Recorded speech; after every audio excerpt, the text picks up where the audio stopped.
Everyone, welcome to topic chemistry. तो आज हम शुरू करने वाले हैं बायो इनऑर्गेनिक केमिस्ट्री चैप्टर। इस चैप्टर से गेट और महाराष्ट्र सेट के लिए 2 से 4 मार्क तक क्वेश्चन आते हैं और CSIR नेट के लिए 4 से 8 मार्क तक क्वेश्चन आते हैं। चलिए फिर स्टार्ट करते हैं। पॉर्फायरिन रिंग ये एक मैक्रोसाइक्लिक लिगैंड का डेरिवेटिव है जिसे हम पॉर्फिन कहते हैं। इसका स्ट्रक्चर कॉन्जुगेटेड है, प्लेनार है और एरोमेटिक है। इसमें 11 पाई बॉन्ड्स और 2 नाइट्रोजन के लोन पेयर प्रेजेंट है। एरोमेटिसिटी के वक्त हम इंटरनल लोन पेयर काउंट नहीं करते हैं, तो इस वजह से जो प्लेनार पाई बॉन्ड्स है वो टोटल 9 पाई बॉन्ड्स है। पॉर्फिन मॉलिक्यूल ये 4 पायरोल रिंग से बना हुआ है। पॉर्फिन और मेटल का जो कॉम्प्लेक्स फॉर्म होता है उसे हम मेटलोपॉर्फायरिन कहते हैं। The porphin ring can accept 2 hydrogen ion to form dication. इसका मतलब क्या है? पॉर्फिन रिंग में जब हम एसिडिक मीडियम डालते हैं तो नाइट्रोजन के पास जो लोन पेयर है तो वो प्रोटोनेट हो जाते हैं और हमें डाइकेटन मिल जाता है। और जब पॉर्फायरिन रिंग में बेसिक मीडियम डाला तब हाइड्रोजन निकल जाएंगे और वहाँ N- की कंडीशन हो जाएगी और डायनन फॉर्म होगा। जब हमें पॉर्फायरिन रिंग को मेटलोपॉर्फायरिन रिंग बनाना हो तो हमें डायनन बनाना पड़ेगा, क्योंकि मेटल के पास तो +2 चार्ज है। इसके बाद मेटल डालने के बाद मेटलोपॉर्फायरिन रिंग बनेगा। तो इसी वजह से लिगैंड जो होता है वो मोर सिलेक्टिव होता है मेटल आइटम के लिए। पाई इलेक्ट्रॉन का डिलोकलाइजेशन हो जाता है, इस वजह से पॉर्फायरिन रिंग का स्ट्रक्चर क्राउन ईथर से भी ज़्यादा रिजिड होता है। पॉर्फायरिन रिंग के सेंटर में जो कैविटी प्रेजेंट है वो ट्रांजिशन मेटल के फर्स्ट सीरीज़ के लिए आइडियल होती है। नेक्स्ट है पॉर्फायरिन रिंग का स्ट्रक्चर है ये। इसमें 8 बीटा हाइड्रोजन एटम प्रेजेंट है, 4 मेजो हाइड्रोजन एटम प्रेजेंट है। मेजो हाइड्रोजन एटम 5, 10, 15, 20 नंबर के पोजीशन पे लोकेटेड है और 2 नाइट्रोजन हाइड्रोजन एटम प्रेजेंट है। इसका H1 NMR का जो स्पेक्ट्रा देखेंगे तो इसमें जो 4 मेजो हाइड्रोजन एटम है उसकी केमिकल शिफ्ट की वैल्यू 4 ppm आएगी और 2 NH की वैल्यू 2 ppm और 8 बीटा हाइड्रोजन की वैल्यू 8 ppm आती है। इसे हम ऐसे याद रख सकते हैं, जितने एटम पॉर्फिन में प्रेजेंट हो उतनी ही उसकी केमिकल शिफ्ट की वैल्यू आते हैं। जब हम इसका IR स्पेक्ट्रा देखेंगे तो उसमें हमें सिर्फ NH की स्ट्रेचिंग फ्रीक्वेंसी के बारे में पता चलता है, क्योंकि IR तो फंक्शनल ग्रुप के लिए डिटेक्शन के लिए होता है। तो NH की स्ट्रेचिंग फ्रीक्वेंसी 3300 पर सेंटीमीटर आती है। जब हम इसका UV स्पेक्ट्रा देखेंगे, इसमें जो स्टार्टिंग में है जो ब्रॉड बैंड है उसे हम सॉलिड बैंड कहते हैं। उसकी इंटेंसिटी हाई होती है जिसे हम B बैंड कहते हैं। इलेक्ट्रॉन इसमें पाई से पाई स्टार में जाते हैं। इसकी फ्रीक्वेंसी 400 to 450 नैनोमीटर होती है। जो सॉलिड बैंड के बाद है वो है Q बैंड, जिसमें इलेक्ट्रॉन नॉन बॉन्डिंग से पाई स्टार में जाते हैं। इसकी फ्रीक्वेंसी 500 to 600 नैनोमीटर होती है। इसके पीक्स लो है, लो इंटेंसिटी आती है। अब हम मेटल की स्ट्रेंथ देखेंगे, जो कि निकेल 2+ की सबसे ज़्यादा है। जब निकेल की मेटल पॉर्फायरिन रिंग बनेगी तब उसकी ज्योमेट्री स्क्वायर प्लेनर आती है और निकेल कैविटी में फिट बैठ जाता है।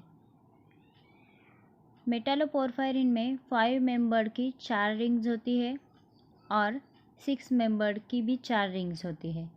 जब मेटल ऐड करते हैं हम पॉर्फायरिन रिंग में तब उसका UV स्पेक्ट्रा में ओनली सॉलिड बैंड अपीयर होता है, Q बैंड डिसअपीयर होता है, क्योंकि नाइट्रोजन जो नॉन बॉन्डिंग से इलेक्ट्रॉन दे रहा होता है तो उसके साथ मेटल का बॉन्ड फॉर्म होने के बाद Q बैंड डिसअपीयर हो जाता है। अब हम इस चैप्टर में क्या क्या देखने वाले हैं वो देखेंगे। इस चैप्टर में हम ऑक्सीजन ट्रांसपोर्ट, ऑक्सीजन स्टोरेज और इलेक्ट्रॉन ट्रांसफ़र कौन कौन करता है वो देखेंगे। उसका स्ट्रक्चर, फंक्शन देखेंगे। हीमोग्लोबिन एनिमल्स में ऑक्सीजन ट्रांसपोर्ट करता है। हिम इरिथ्रिन मरीन इन्वर्टिब्रेट्स में ऑक्सीजन ट्रांसपोर्ट करता है। हीमोसाइनिन भी ऑक्सीजन ट्रांसपोर्ट करता है। मायोग्लोबिन एनिमल्स में ऑक्सीजन स्टोरेज करता है। Electron transfer cytochromes रुब्रेडॉक्सिन and ferredoxin करता है। अब हम आज का मेन टॉपिक स्टार्ट करने वाले हैं, oxygen transport and storage. Haem protein मतलब कि जिसमें हीम प्रोस्थेटिक ग्रुप प्रेजेंट हो। हीमोग्लोबिन में 4 हीम ग्रुप होते हैं जो कि 4 प्रोटीन चेन को बाइंड करते हैं। उसमें से 2 चेन को बीटा और 2 चेन को अल्फ़ा कहते हैं। बीटा प्रोटीन में 146 अमीनो एसिड प्रेजेंट होते हैं और अल्फ़ा प्रोटीन में 141 अमीनो एसिड होते हैं। हीमोग्लोबिन ये ऑक्सीजन को लंग्स से मसल टिश्यू तक ट्रांसपोर्ट करता है। हीमोग्लोबिन रेड कलर का होता है जिसमें रेड पिगमेंट प्रेजेंट होते हैं जो कि रेड सेल्स में प्रेजेंट होता है। हर एक हीमोग्लोबिन 4 सब यूनिट से बना होता है। आयन इन हीमोग्लोबिन जो कि +2 ऑक्सीडेशन स्टेट में होता है, जो कि पॉर्फायरिन रिंग के 4 नाइट्रोजन एटम को कोऑर्डिनेटेड है और 2 ligand histidine and water molecule को भी कोऑर्डिनेटेड है। तब कॉम्प्लेक्स का स्ट्रक्चर ऑक्टाहेड्रल होता है। पॉर्फायरिन रिंग कॉन्जुगेटेड है, प्लेनर है। हीमोग्लोबिन में जो वाटर लिगैंड है वो रेडिली रिप्लेस हो जाते हैं ऑक्सीजन मॉलिक्यूल से रेड कलर बनाने के लिए, जिसे हम ऑक्सी हीमोग्लोबिन कहते हैं। और वाटर कोऑर्डिनेटेड कॉम्प्लेक्स को हम डीऑक्सी हीमोग्लोबिन कहते हैं जो कि ब्लू कलर का होता है। ईच सब यूनिट एक ऑक्सीजन को बाइंड करता है, तो ऐसे total complete haemoglobin molecule 4 oxygen के साथ बाइंड होता है। डीऑक्सी हीमोग्लोबिन मतलब कि एब्सेंस ऑफ ऑक्सीजन, यह हाई स्पिन कॉम्प्लेक्स है, इसलिए T2G में 4 और EG में 2 इलेक्ट्रॉन आते हैं। इसमें अनपेयर्ड इलेक्ट्रॉन है, इसलिए ये ESR एक्टिव हो जाता है और पैरामैग्नेटिक नेचर होता है इसका कोऑर्डिनेशन नंबर 5 है, जिसमें 4 पायरॉल रिंग और 1 इमिडाजोल रिंग कोऑर्डिनेटर होती है। इस वजह से इसका शेप स्क्वायर पिरामिडल आ जाता है, इसीलिए इसका स्ट्रक्चर नॉन प्लेनर होता है और डोम शेप रहता है। आयन एटम ऊपर उठने की वजह से ये टेंस स्टेट में रहता है और इसका कलर ब्लू होता है। आयन और नाइट्रोजन की बॉन्ड लेंथ लॉन्गर होती है डीऑक्सी हीमोग्लोबिन में ऑक्सी हीमोग्लोबिन से। ऑक्सी हीमोग्लोबिन मतलब कि in presence of oxygen Fe2+ में D6 इलेक्ट्रॉन आता है। जब हम इसको फिल करते हैं तो T2G में 6 इलेक्ट्रॉन आ जाते हैं जो कि लो स्पिन होते हैं। ये 6 इलेक्ट्रॉन पेयर्ड होने की वजह से डायमैग्नेटिक होते हैं, ESR इनएक्टिव होते हैं।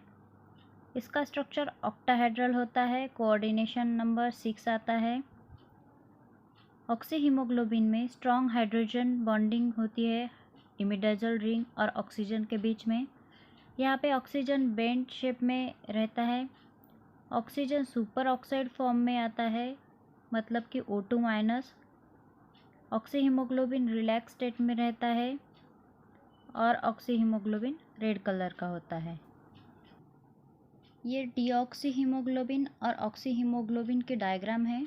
मैंने जो अभी सारे पॉइंट्स बताए हैं वो आपको इस डायग्राम को देख के पूरे क्लियर हो जाएंगे। ये अब पूरा हुआ हीमोग्लोबिन। हम अगले लेक्चर में बोहर इफ़ेक्ट क्या है, कोऑपरेटिव इफ़ेक्ट क्या है, मायोग्लोबिन क्या है, इसे देखेंगे। अगर आपको ये वीडियो पसंद आए तो लाइक कीजिए, शेयर कीजिए और चैनल को सब्सक्राइब करना ना भूलें। Thanks for watching.